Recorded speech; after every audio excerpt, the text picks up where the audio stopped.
Warga di Kendari, Sulawesi Tenggara geram dengan ulah pencuri solar. Tak menemukan pelaku, warga menggantung motornya di tiang listrik.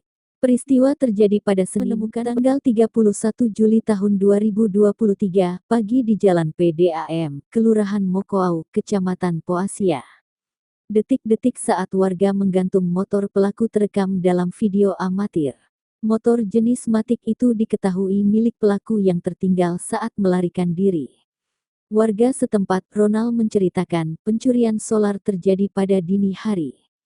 Pelaku mengambil solar di truk yang berada di halaman rumah warga. Orangnya langsung lari, motornya tertinggal, kata Ronald.